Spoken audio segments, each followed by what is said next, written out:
Yo, it's Triggs and Triggs, the mic's on fire. Packers and Raiders, grit, iron, desire. Fantasy stats, debates that ignite. No debate sports, we talk all night.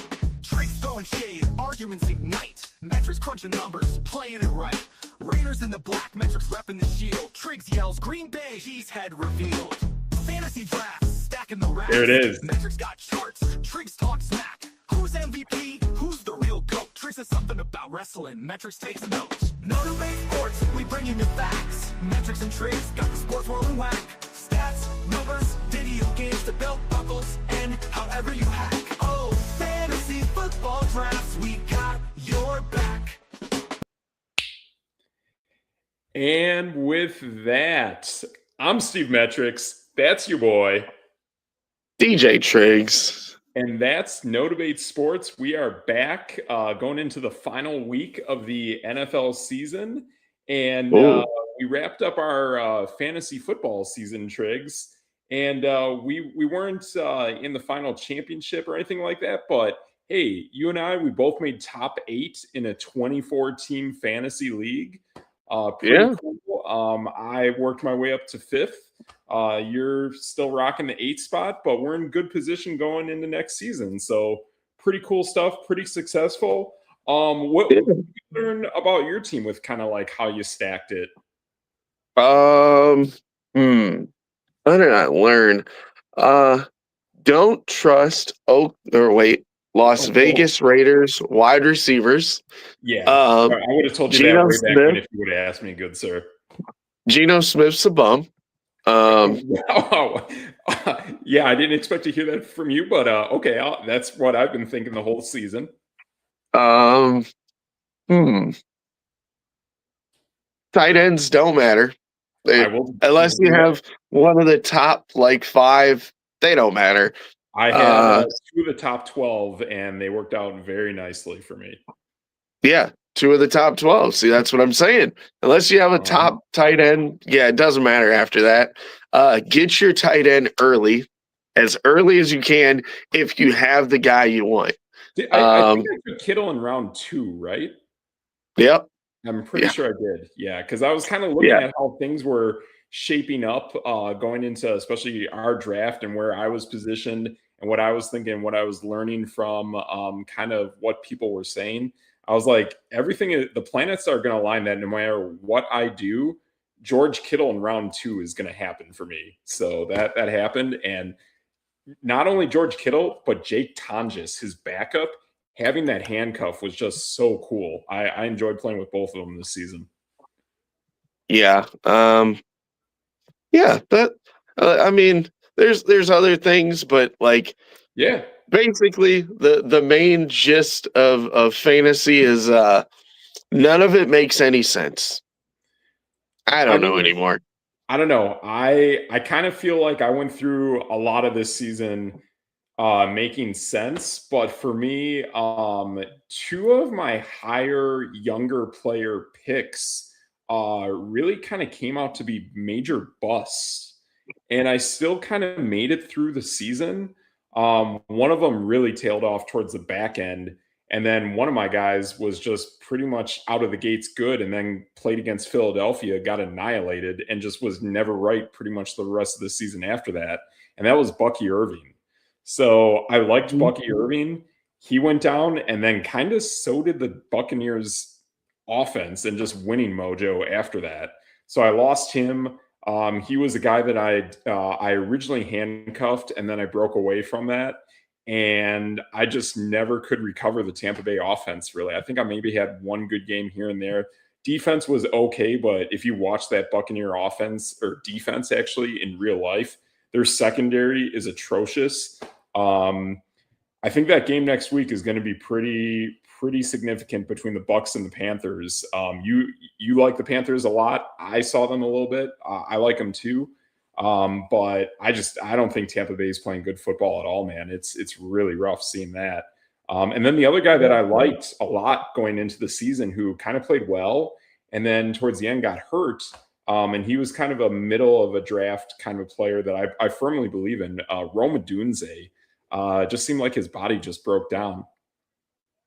Yeah. I mean, I'm just going just purely off of stats, right? Yep. I had a guy who is a top 15 back when it comes to rushing yards, and he sucks in fantasy football.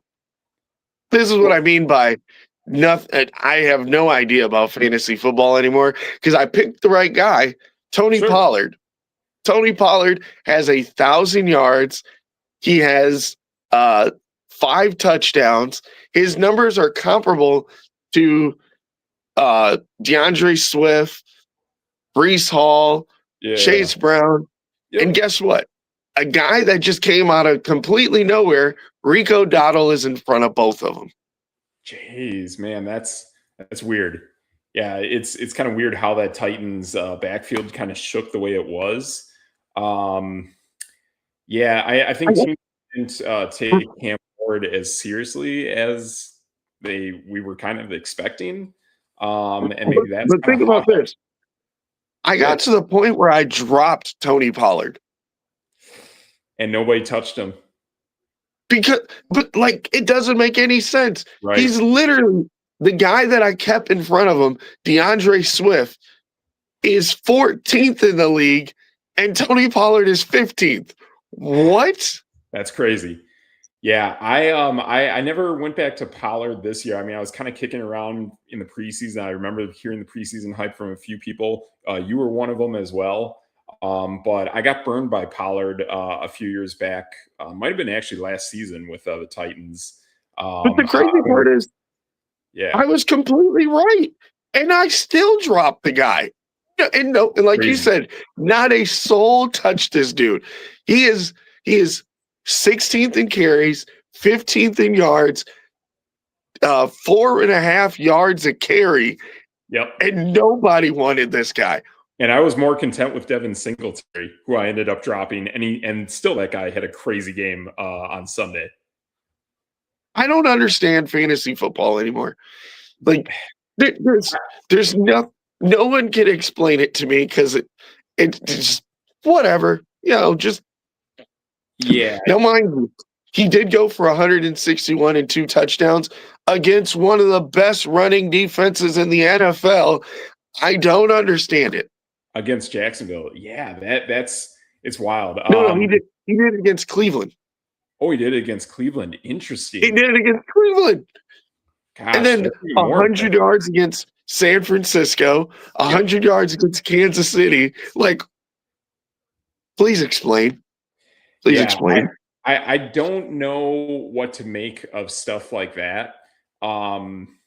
Yeah, it's a weird situation with how Tennessee is operating, and it's weird seeing stuff like that where a guy has a great game against a nasty defense in Cleveland, and then can kind of vanish for who knows what reason throughout the season beyond that, and it makes it tough to gauge. For me, I'm going into this season knowing that I was burned from Tony Pollard a season earlier. After seeing him do really good work in Dallas. So I don't know, like I kind of had that bad taste in my mouth about Pollard, so I get it. But when you see the planets align like you did, and he was producing and still doing good things, but it still didn't work for you in the end, is kind of weird. But here's the thing. Yeah. You said he burns you in Tennessee. He had the exact same numbers. Actually, a little better than what he did in Dallas. Weird, man. Yeah, here's Tony Pollard's numbers. So 2022, he had 1,000 yards, 1,007 yards, 9 touchdowns. Okay, pretty big numbers, right? Yep. 2023, Dallas, 1,005 yards, 6 touchdowns. Okay, pretty solid.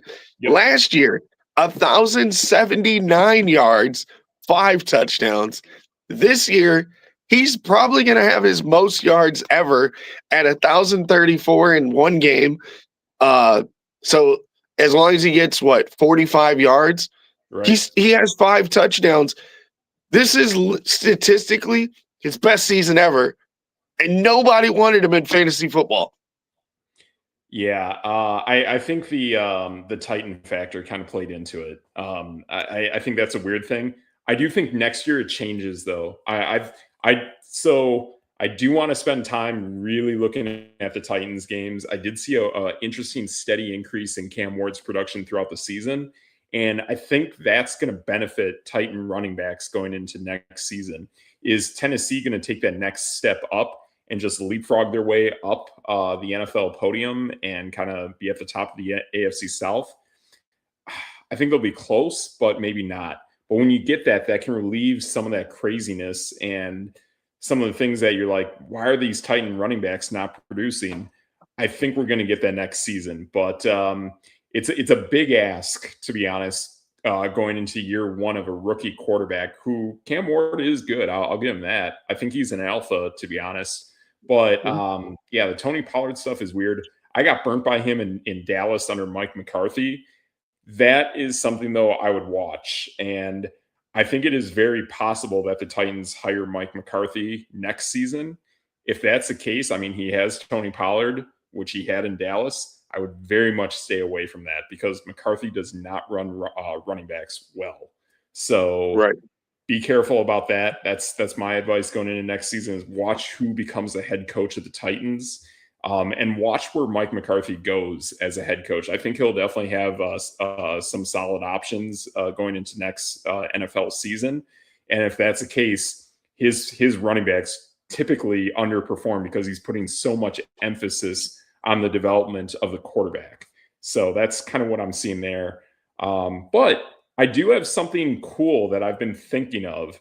And I was thinking about it going into this season when I was going to analyze some stats and then figure out my draft strategy. But next season we can do it. And by operating our fantasy league on a sleeper platform, we can do this. I'm not sure who else does it, but something cool that I think matters a ton in NFL production. And our league is trying to be more complementary to what we see in real life and make that translate into fantasy. So what you see on the games translates to what you see on your phone when you're playing actual fantasy. And you're like, yep, what I see in real life matches what I'm seeing on my phone. So when you get frustrated like you did, now you can kind of see how these things come together and how they should make sense. And the thing that I'm excited about adding to our league next season, and it matters, especially with guys like Jahmyr Gibbs, Amon-Ra St. Brown, for fantasy, first downs. I think first downs are critical in real life. And for all this time, we've never really seen them in fantasy. And I think it's a really, really smart thing to do. And it really tells you who on a given NFL team is really the core behind implementing that team's offense are the ones who actually produce the first downs. Okay. Now I'm not gonna. I mean, first downs will probably help, especially running backs and slot guy receivers, stuff like that. But this is why I say, because I had to make sure and look it up a little bit here. This is why I say none of this makes any sense. And this probably is me as a broken record every year. There were only 5 running backs averaging over 20 points a game in fantasy. Yeah. With standard, PPR and stuff like that. Now, and that's Christian McCaffrey, JT, Gibbs, Robinson, A-Chain. Now, all of those names sound familiar from every other year Robinson picked up last year and this year. Every other running back in the top 50 are between now I'll take James Cook. Let's add James Cook to the top. He's at 18.8. Everyone else is 16.5 to 10 in the top 40. Sure. So we're talking between 6 points, 7 points a week, which we all talk about. Oh, running backs. There's really no difference in any running back unless you get a top 5 guy. So exactly. I mean, Chase Brown, Cam Scatterbu, Travis Etienne, Amarian Hampton, DeAndre Swift, Ashton Genty, nobody, Rico Dowdle, nobody was picking those guys. I picked Brees Hall. Well, Okay, one guy out of 10 guys I'm naming, but RJ Harvey doesn't really do anything, but he gets you 13 points a week. The dude's barely at 500 yards, by the way. Yeah. Brees Hall, nobody wanted to touch. J.K. Dobbins got hurt. That one hurt, man. I really believe that Dobbins was on pace to have a really nice season, and he was outplaying RJ Harvey as well. So again, and I'll pick on myself because I don't ever want to pick on anyone else, but Tony Pollard has more points per game than Kenneth Walker, Zach Charbonnet, David Montgomery, Aaron Jones, like Tyrone Tracy, Alvin Kamara. Like, what? Yeah. What? Yeah, that's kind of bizarre. The Seattle running backs are kind of weird. It's a weird team. I'll tell you that. I am kind of impressed by how Seattle does it and how they win so heavily, so consistently. I watched Sam Darnold play, and I'm not a fan of the guy. It's really kind of bizarre how that team operates. I still don't feel like that's the best team in the NFC. I feel it's the best defense in the NFL. That I feel very strong about. But when it comes to how that offense operates, it is very interesting. I don't know, like Cooper Kupp kind of seems kind of weird up there. Jackson Smith and Jigba is having his best season ever. Sam Darnold's really connecting with him, which really shows. But when we hit this postseason, I think that's where a guy like Sam Darnold's going to fall flat. But when we're looking at the regular season, the fantasy season, those guys do produce. But yeah, between Charbonnet and Kenneth Walker, I mean, I played with Kenneth Walker, probably a good 3 years ago.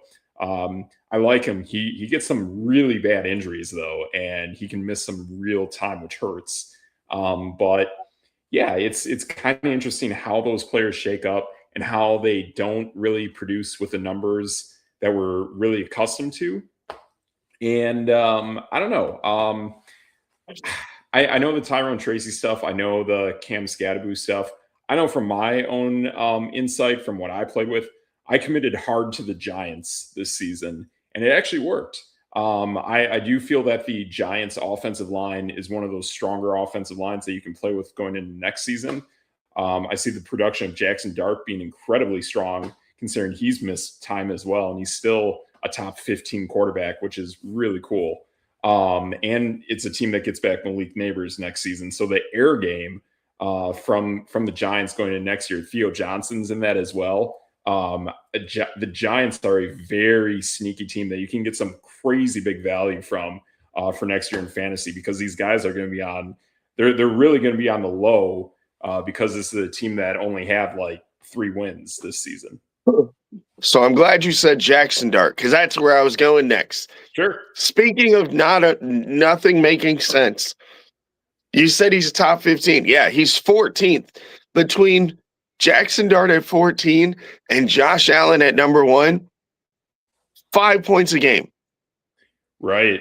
And I feel much better about the value of picking a Jackson Dart than picking a Josh Allen.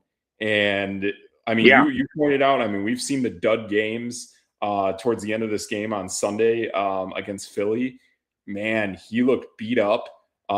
James Cook was looking beat up as well.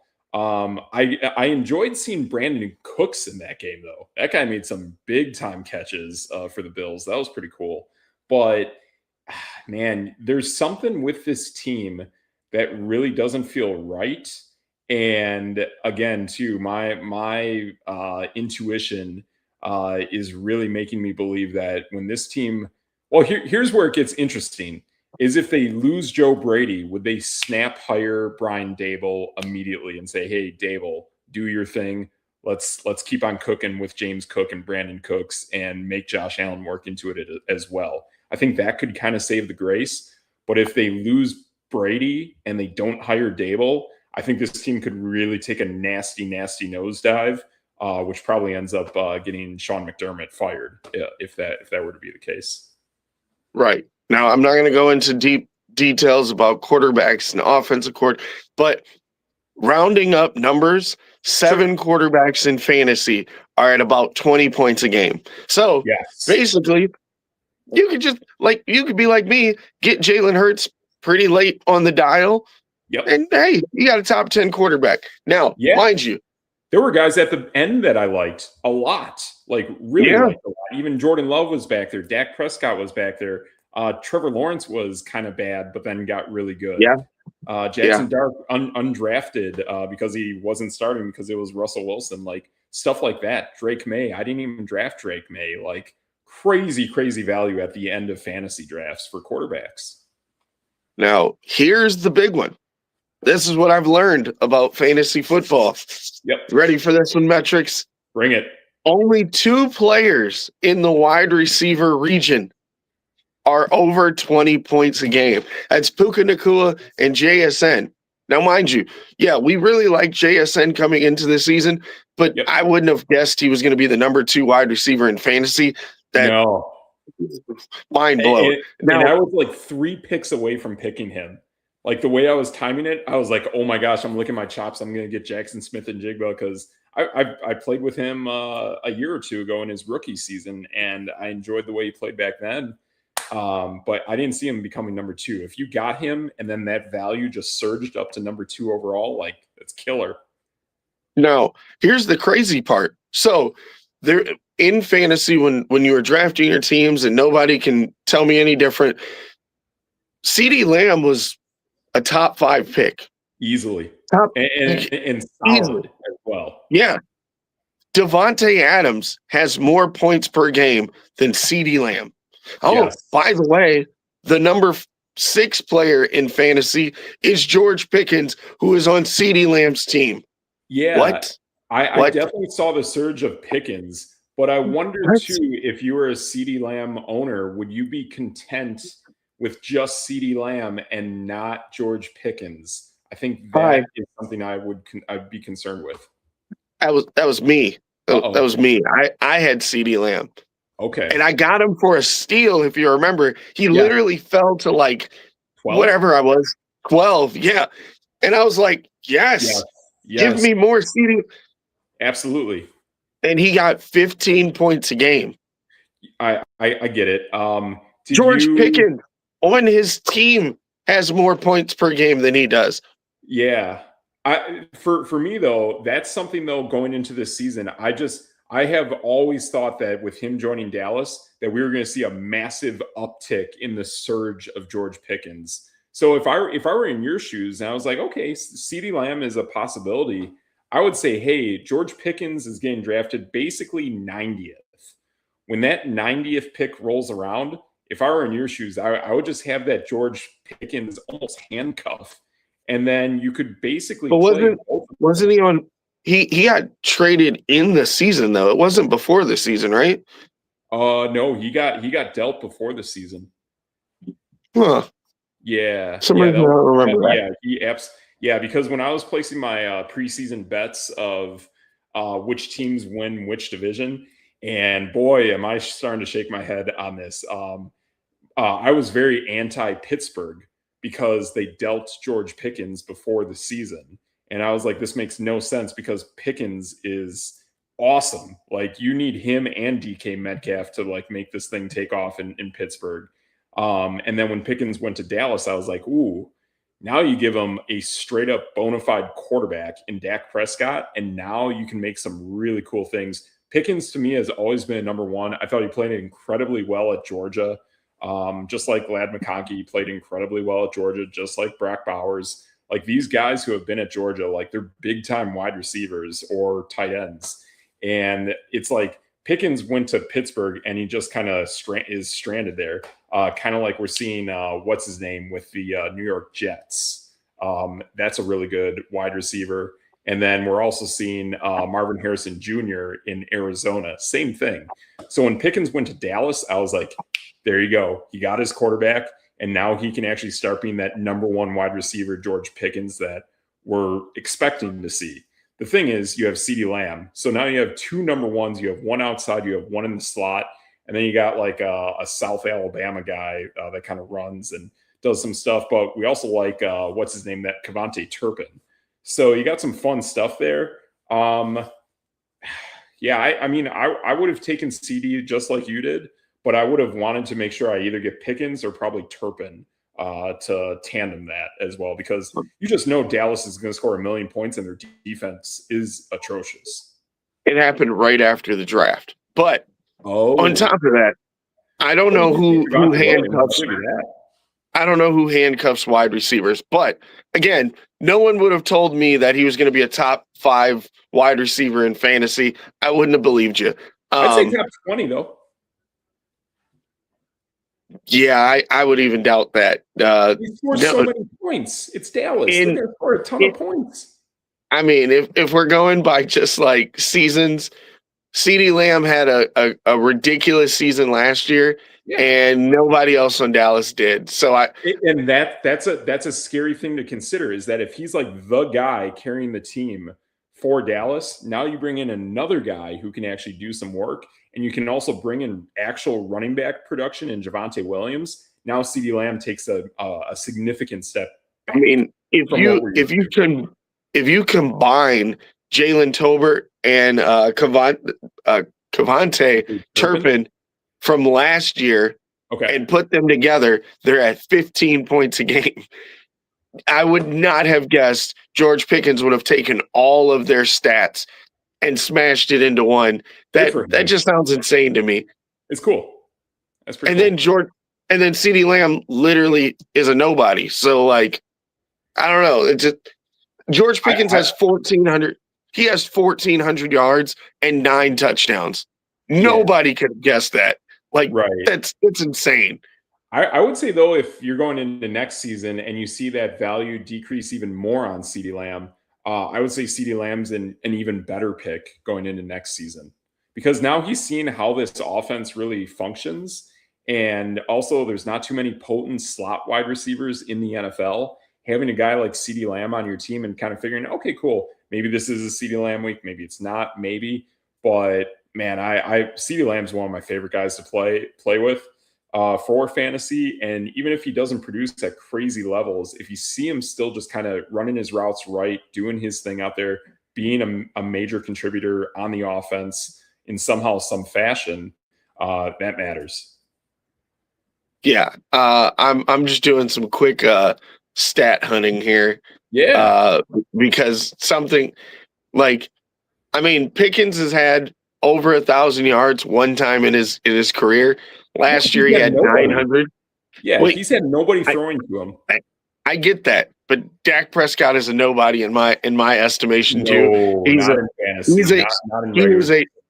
is a fantasy quarterback. He is not a real quarterback. But I digress. But literally, if you take away CeeDee Lamb from last year, who, by the way, only had 1,100 yards, right? Yep. If you combine every other receiver on the team, they don't add up to George Pickens' 1,400 this year. By the way, I told you, CeeDee Lamb had 1,100. George Pickens is at 14 and adding more. No, don't believe that at all. That's crazy, right? This is why I said fantasy makes no sense. But going back to our fantasy discussion of leaders and things of that nature. Yep. Wide receiver, again, unless you were gonna somehow know that JSN was the greatest thing since sliced bread, that probably wasn't gonna happen. And then Puka Nacua, you got Devontae Adams, who is basically the man now, and I don't know. None of this makes any sense, right?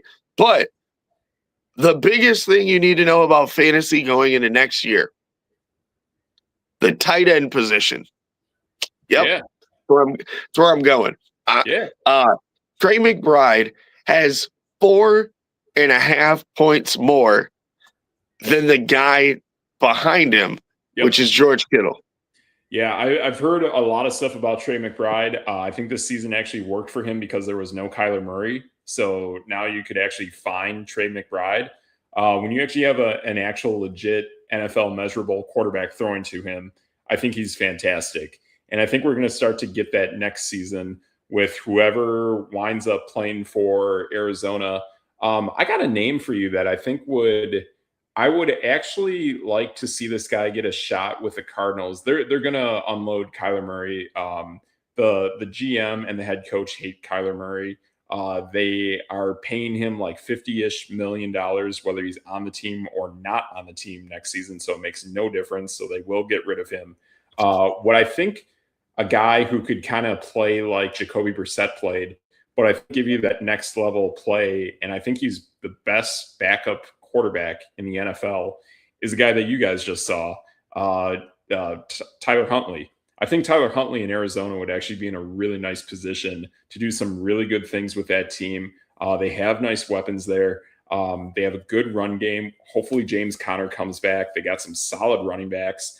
The concern I have, but it might not be too much of a concern, because if they get rid of the head coach, which may happen, former Philly DC, maybe you do bring in a guy like Mike McCarthy. You bring in somebody who can work with the offense and really generate things offensively, would even benefit Trey McBride even more. See, I'm a big Tyler Huntley guy, you know. Yep. Obviously, I touted him a lot when he somehow made the Pro Bowl that year. Still confused by it. The guy's never. This is gonna sound really bad. He's never thrown more than 3 touchdowns in a season. Yeah, in a season. Right. Yeah, and he was in the Pro Bowl. He was in the Pro Bowl. That's crazy. Yeah. Boy, did like 20 guys decline the invitation? I think it might have been the COVID year, but I have no idea. Yeah, something weird like that. That's crazy. Maybe I could find that really quick. Maybe. Tyler Huntley. I'll tell you, Green Bay with Malik Willis had a very solid showing in all the games that I've seen him as well. I would absolutely put Malik Willis at the top of NFL backup quarterbacks as well. So 2022 is when he made it. Here are his numbers: 658 yards, 2 touchdowns, 3 interceptions. Ooh. Yep. Yeah, that'd have to be a lot of I'll pass on the invite kind of year. Now, mind you, Tyler Huntley's one of those guys. It surprised me when he trotted out there for the Baltimore game against Green Bay, and I was like, wait a minute, you're not supposed to be here. Because you were saying maybe put him on the Cardinals. Well, He did get a shot. He went to Miami and he was buns, and then he came back to Baltimore. That's why I was like, wait a minute, he's not. What is this? The same guy? And it was. And he looked like the greatest quarterback I've ever seen. Mind you, he's played in 4 other games. He's never thrown a touchdown this year. Yeah. I think Tyler Huntley in Miami working with McDaniels, that's kind of whatever an offense that doesn't really focus on a running mobile quarterback, but definitely Arizona would be one of those teams that does, whether it's an Arizona or an Indianapolis kind of thing. I think that could work for him going into next season, is find one of these teams that had a mobile quarterback that they're moving off of and make it work. You brought up Miami. I heard my guy Quinn Ewers actually kind of had a nice game with the Dolphins this past weekend. He's the guy that I like. That I'm shocked didn't get more play earlier in the year. But Miami is a team that is definitely moving off of Tua as a starter. I think Mike Daniels deserves to be back for next season. I think he really put the Dolphins on a heater. I thought he was going to win every single game. For probably the back half of the season, ended up losing just 1, and that eliminated them from the postseason. But Mike McDaniels had some really good showings, and I think he's got some good things working there. I even saw Greg Dulcich catch a touchdown over the weekend. He's a guy I really like too. So I don't know. Again, fantasy football is just over my head. I'm not in a mean way, but I'm glad it's over, because none of these things are making any sense. Tight ends, only one tight end matters if you get Trey McBride. Wide receiver doesn't matter. running back doesn't matter, quarterback doesn't matter. I mean, should I just start worrying about kickers? I don't know. Like, yeah, this is nuts. This is nuts. Yeah, I mean, I think it really shows, at least in our league, playing with guys that you know and understand. If everything is tough and guys that are big names aren't producing, then whatever guys you know that can produce, you got to ride with them somehow, some way. I mean, even Luther Burden did some damage over the weekend. That's a guy I really like going into next season. And I was kicking around Cavante Turpin. That was a name I was thinking of over the weekend. And he had a big time catch from Dak Prescott. That's a guy going forward I would really like. Fun thing, too, our league, we're actually going to play with kick returns for fantasy players. I think that helps your fantasy league as well for the wide receiver position. And it also helps, too, for the majority of players. And then I think it helps to take more of that impact away from running backs. So that's a big thing that I'm not a fan of, is especially PPR, is things that when you have all these benefactors, if they generally can support the wide receivers and the running backs, they generally just support the running backs because they can score in multitude of ways compared to every other position. So yeah, we're going to play with kick returns next year, some first downs. We got to do some math on that. But I'm curious to see how we can make performances in actual football games have more relevance in the fantasy realm. So you can actually kind of, if you think that a Rashid Shaheed or Cavante Turpin could actually do something and maybe take a kick to the house kind of thing, things like that can actually help your team a little bit and make it so that if you really know a certain player in a position, it can help you even if you don't have the big time names that you're used to. Okay. Here's my last position that doesn't matter, right? It's a Festivus for the rest of us. Yeah. Defense. Now, we all know that you draft your defense at the end and yada, yada. I think you and I have kicked around the idea of not drafting defense and just going with a different defense every week. Right. Because every defense besides Seattle and the Texans, they were both over 10 points a game, which is pretty awesome. Sure. Every defense from the Broncos down to the Falcons, I won't say the Falcons, let's say the Steelers. So like 13 defenses. Well, the Falcons are they're right in the same gist. Yeah. Every other defense against the Falcons, that's for sure.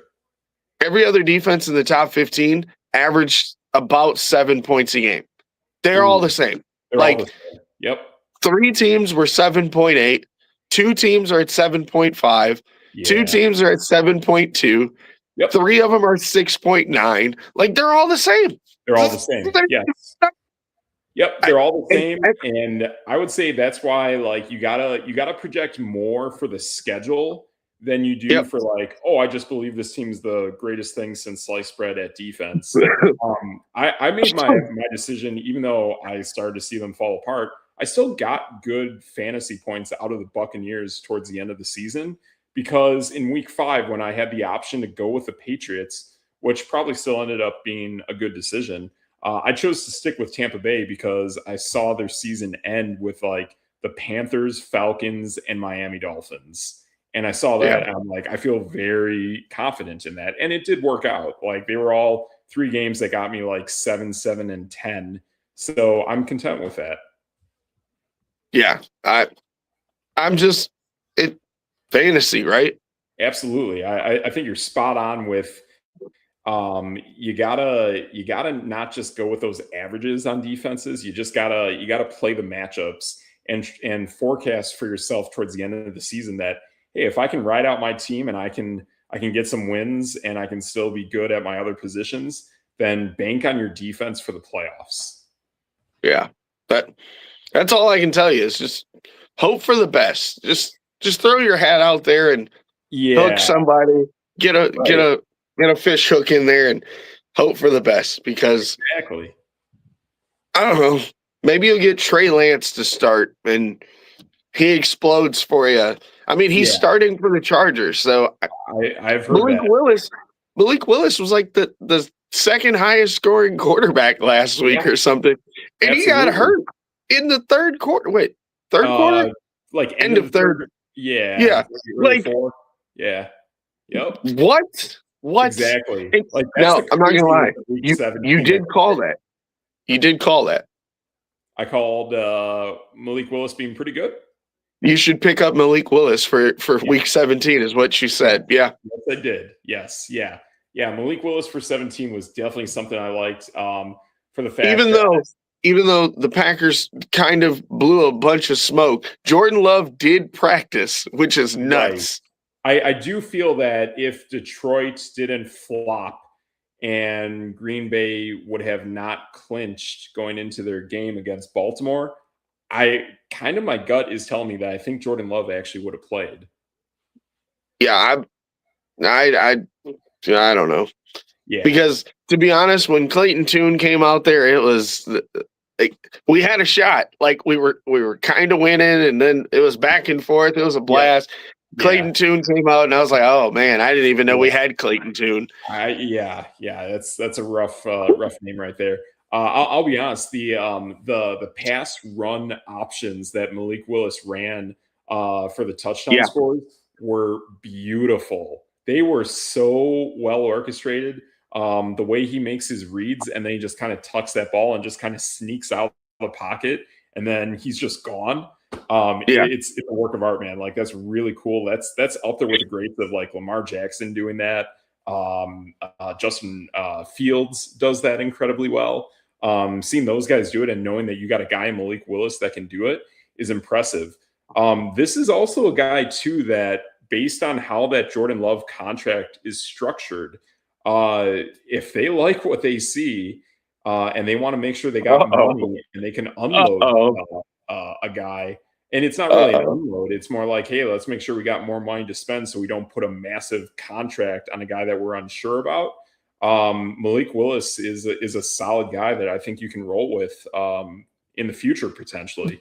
Just give him more time and let him develop more, and he brings a different level to the offense. That those touchdowns that Malik Willis scored on those pass run options, those are plays that only Malik can make, and Jordan Love can't make those plays. It's really cool seeing that. What you're saying is, and this is going to be a Wisconsin joke, trade Giannis, trade Jordan Love. Whoa, no, I am not about that. It is about seeing the progression of both those guys and knowing that you have good general management that can position things in place depending on how you want to move into the future and what you need to make that next kind of big acquisition to make yourself kind of be in a position like, who's a team? There's a team out there that I'm blanking on that made a really good addition and just got themselves even better. Maybe it would be the Rams and Devontae Adams, that kind of play. That's the kind of move that you're going to need to make at some point in the very near future. And you got to make sure you have the capital to make that. And you got to see how things go. And I'll be honest, man, that guy in Chicago slinging it, holy smokes, man. That guy makes some throws, and that's a guy you are going to have to fight tooth and nail with for the next decade moving forward, man. That is a guy who is only getting better with time, and you got to make sure you can build a team to fight that. It's a big time thing that you're going to just have to check. And I think Green Bay has the capability to do it on offense. But Green Bay is also going to have to do it on defense as well. And getting back Micah Parsons next year significantly helps that. You know, I'm going to battle this every time that you say that. The guy has thrown over 65% in one game this season. That's fine, but there's throws he makes that there's like nobody else that can make some of the throws that he makes. That's fine. He can make his crazy throws, but like he can't make a 5-yard out. So maybe. I mean, if I got Caleb or Jordan Love, I'm taking Caleb straight up. Oh, that's crazy. No, absolutely. Did you see the dime that Jordan Love dropped in that game, in the Chicago game, over the shoulder? Like, because his guys drop more. I mean, perfect example. Malik Willis was 18 for 18, I want to say, at one point. Yep. And then Bo Melton just drops a ball right in his chest. And it was like, oh, come on, man. What are we doing here? Yeah. Yeah. Caleb Williams has 3 stud wide receivers and still can't get the job done. Just saying. Man, I can't say that. I can only DJ say Moore. I can only say DJ Moore and possibly Luther Burden. I'll be honest. I am disappointed in Rome Odunze. You're out on Rome Odunze? Yeah, I am. Going into next season, I'm out on him. He has 2 really good. Vanished. He literally just vanished. And he's got 2 really good tight ends. Yes. 2 really good tight ends. Yes. I mean, like he's got a stud lineup, and to be throwing 50% is kind of insane. Yeah, but I'm also going to say too, more time running this offense with Ben Johnson. Ben Johnson is in that division. He is the best offensive head coach. He is the best offensive hire of every NFL coach. Wait a minute. Now, I don't defend my LaFleur very often, but my man LaFleur put up some crazy game plans with Malik Willis, a quarterback that nobody wanted. I'm just saying. I put LaFleur at 2 this season. I like him and Kevin O'Connell are kind of right there neck and neck. But seeing what Ben Johnson took away from Detroit, brought to Chicago, you got Caleb Williams, you got a first round pick, you got a guy that looks pretty darn confident and has a friggin' howitzer for an arm. That stuff matters, and that's fine. 57% completion rate.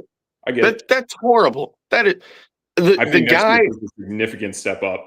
Oh, I can't wait for next year because we've talked about this throughout the season. They'll play a number 1 schedule and they'll get smashed exactly like Minnesota did, exactly like Detroit did. Look, now Detroit's not even a playoff team. Minnesota's barely winning games. Sure. Like, I'm just saying. But you did take Ben Johnson from Detroit.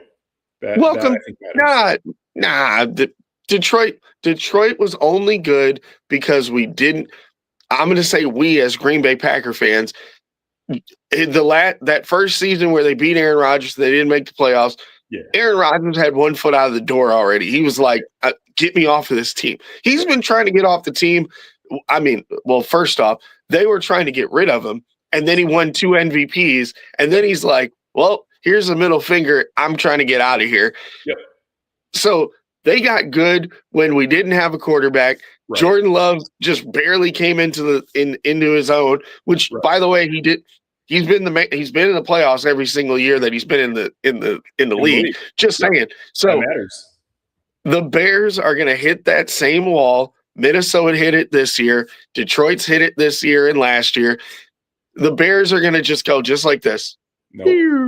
The big thing with what you just brought up between both teams is one team lost a coordinator and the other team lost their quarterback.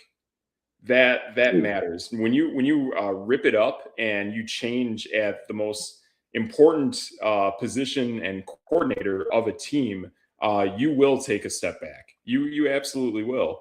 You go into the next season keeping your offensive coordinator, keeping your quarterback, a young big-time quarterback moving forward. That matters. I think going into next season, clearly Chicago and Green Bay are clearly the 2 best teams in that division, and it's not even close. I know everyone's likes Detroit, but I don't think their head coach can call the same kind of game plan that Ben Johnson schemed up. I know they got the same players, but it just feels different. And Detroit will have an easier schedule next season for sure.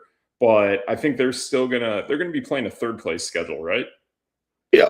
Yeah. 3rd. No. Right now, 4th. 4th. Ooh. They're behind the Vikings. Ooh, man. For fantasy, then you gotta let your tops and get the Detroit Lions. But I do have the Lions beating the Bears next week, so we'll see.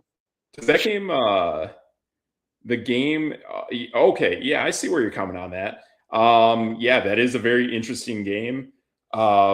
Actually, does it matter for Chicago anymore? Is Chicago just clinched and like doesn't care? So they clinched the division, but Right. they are tied with the Eagles for the second best record in the NFC. Who owns the breaker? Chicago? Yep. Interesting. So Chicago Based on breaker. head-to-head win percentage. All right. So that is interesting. I do wonder how much Chicago is really going to play for that game. They're gonna play their hearts out. You know why? Because if they lose, and maybe they don't. I was gonna say maybe they don't. Yeah. Because no, the lowest they can drop is 3. Because Carolina, I'd bench a lot of guys. So if they drop to 3, they play either the Rams or San Francisco in the first round. I don't think they want to do that. But it would be in Chicago, right? Yeah. They played pretty good against San Francisco. Hey, I know just because they played. I'll give you that. I'll give you that. Just because they played pretty good, they still lost. So. Yeah, but that game. I mean, I know Brock Purdy's thrown 5 touchdowns back-to-back weeks. I still feel it's kind of weird. Like as much as I like the Niners, I like Purdy, I like Kittle, I like Tonjes, I like what the heck is his name? CMC? Yeah, CMC's great. Yeah, like Juwan Jennings is great. It's a really cool team. Yeah, I do kind of wonder how this is going to go against Chicago if that winds up being the case. I do think you got something there. I think San Francisco does match up really well against Chicago. Actually, it's a tough team to play against. They're very dynamic, and the thing is, the 49er guys you can count on, and they've been playing hurt for the last 2 years, so they're very, very adaptable to playing with various different players compared to a team like Chicago, which they need all their guys. They're trying to figure it out. So, look, I'm not trying to vanish. It matters. I'm not trying to say they're going to lose to San Francisco right away, but I did have them losing to San Francisco this past week. Yeah. They've only beaten 2 playoff teams, and one of those didn't have a quarterback. So exactly, yeah. I don't like, and the other team they beat was the Eagles when they were dysfunctional and no one knew what was going on.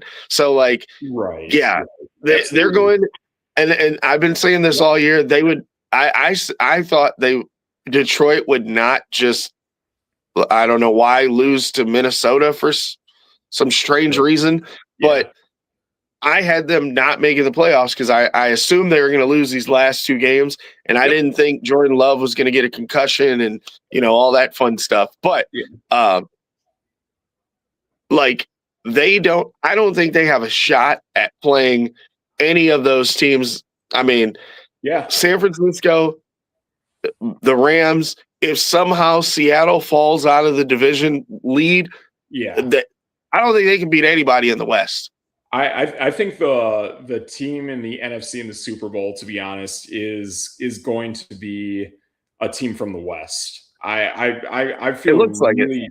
Yeah, I feel really good about the Rams, to be honest. It took a weird Seattle 2-point conversion to knock them down a peg. But, I mean, this is a team that's been playing the last few weeks without Devontae Adams. You bring them into the postseason. The guy knows how to play in cold weather. Matt Stafford knows how to play in cold weather.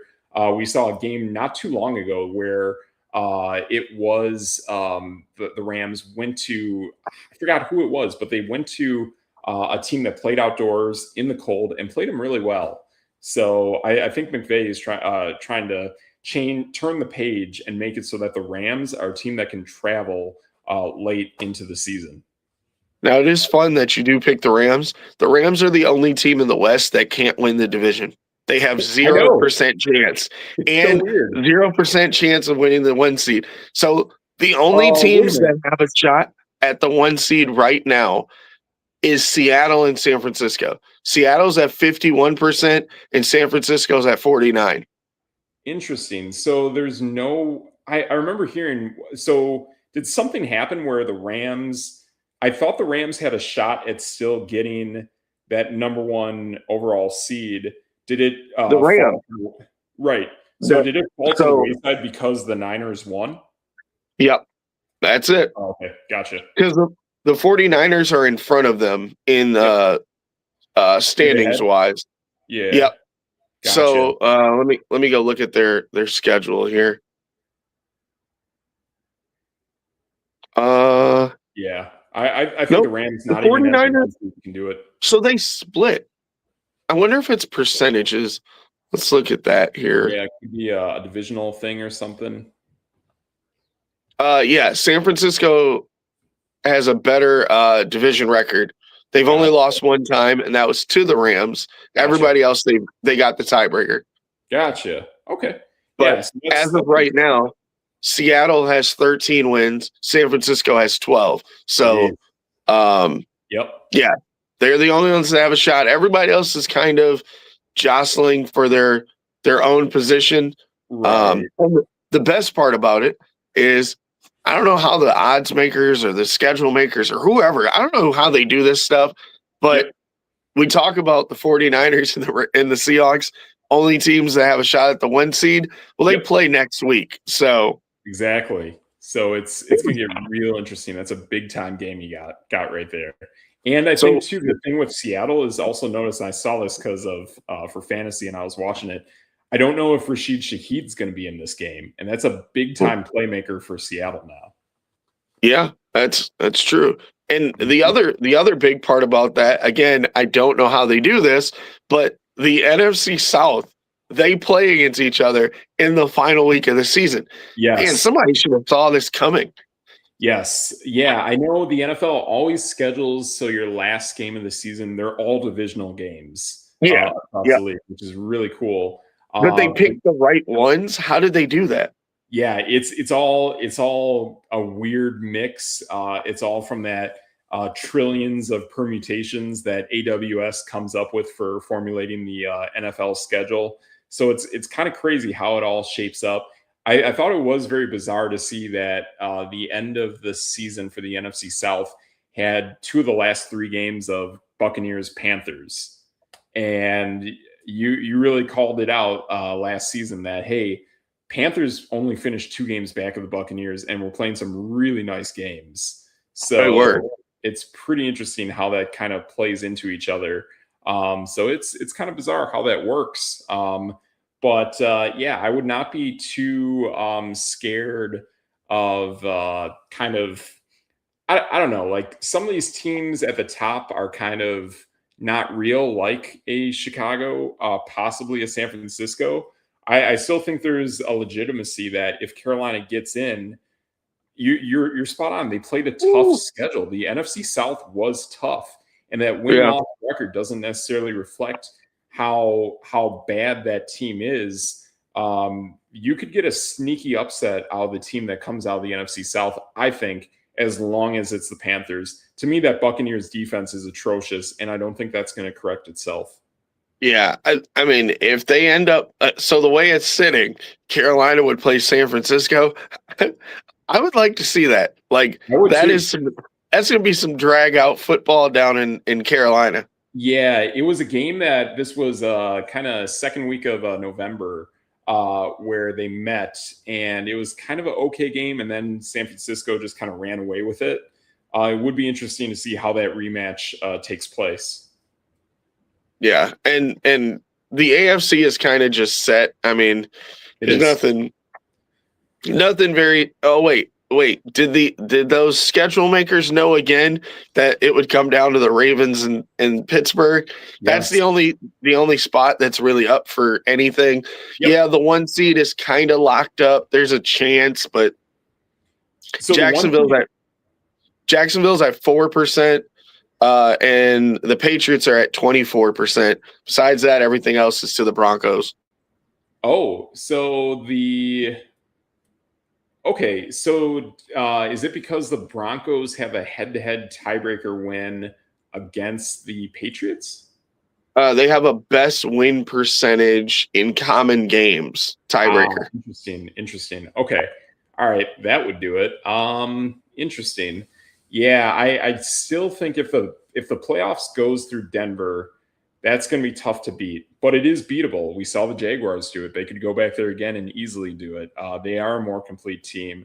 I do wonder a team. New England is playing really good ball, even though we do know, again, this is a team that played a very weak schedule throughout the season. And they're going to play.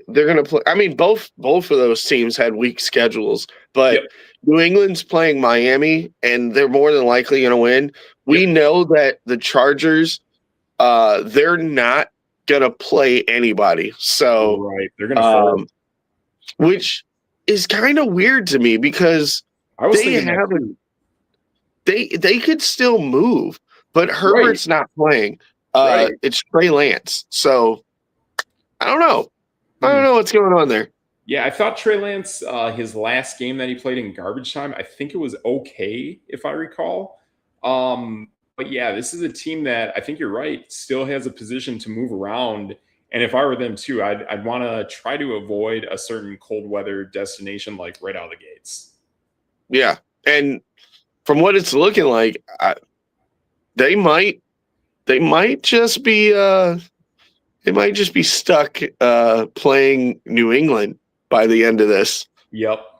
I think going to New England or them in some way at some point going to Pittsburgh would not be so good.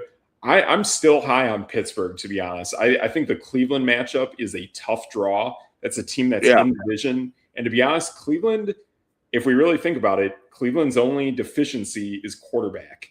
And also the loss of Quinshon Judkins, which is a real bummer.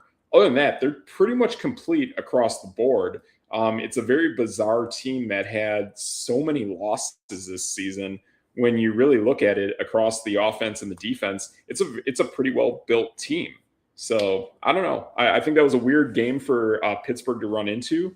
I think they're going to figure it out, and I really like Pittsburgh moving forward. I mean, especially when we hit the playoffs, I think they get back TJ Watt and they get back DK Metcalf. Either way, I mean, Pittsburgh or Baltimore against Houston, oh, man, Houston's going to have a tough road. Yes. Yeah, Houston will definitely have a tough road.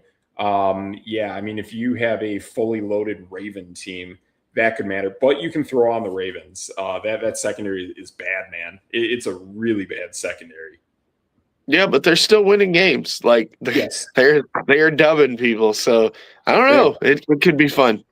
Yeah, it's gonna be fun. That AFC looks pretty sharp. I like the NFC teams. I think we're gonna see some really great ball out of the NFC, to be honest. So we'll see how it shakes up. And it starts next week. So I think we're at a good spot. We'll be back here pretty much Mondays, pretty solid moving forward. So, you guys can always catch us here 7 o'clock Central Time on Mondays.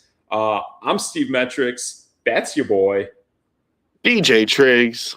And that's No Debate.